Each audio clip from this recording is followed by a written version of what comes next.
कभी भारतीय सेना के ट्रूप्स की डिप्लॉयमेंट तेज हो जाती है, तो कभी चाइना लद्दाख एलएसी के पास सैन्य युद्धाभ्यास करता है। कभी भारत में कॉम्बैट रेडी स्टेट में संभावित अगली 5 मिसाइल की पिक सामने आती है,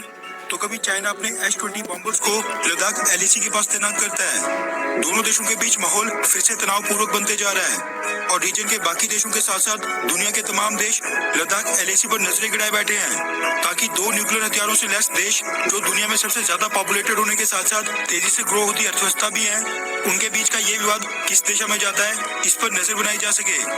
ऐसे में अगर भारत और चाइना के बीच जंग छिड़ती है तो उसका प्रभाव बियॉन्ड बॉर्डर्स दुनिया के कई देशों पर पड़ेगा। वहीं एक देश ऐसा है जो चाइना के खिलाफ भारत का भरपूर साथ देता है, वो है भारत का क्वाड एलाई जापान। क्योंकि जापान भी चाइना की इसी विस्तारवाद की नीति का काफी लंबे समय से शिकार है, इसलिए जापान भी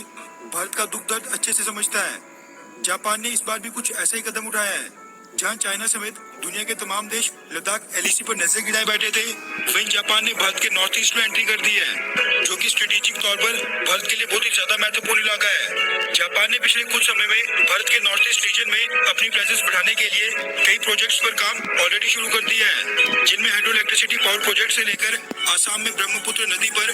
भारत का सबसे लंबा ब्रिज बनाने में भी जापान सपोर्ट कर रहा है, जो कि चाइना के खिलाफ स्ट्रेटेजिक तौर पर बहुत ही ज्यादा इंपॉर्टेंट होने वाला है। इन सब के बाद जापान ने गुडविल जेस्चर के तौर पर भारत के नॉर्थ ईस्ट के लिए फिर एक बड़ा कदम उठाया है, जो कि बेहद प्रशंसा योग्य है। दरअसल ANI न्यूज एजेंसी के वाले से मीडिया रिपोर्ट सामने निकल कर आ रही है कि जापान ने भारत के 3 नॉर्थ ईस्टर्न राज्यों में कुल 8 ऑक्सीजन जनरेशन प्लांट्स इंस्टॉल करवाए हैं। नॉर्थ ईस्ट के ये 3 राज्य हैं मेघालय, त्रिपुरा और नागालैंड।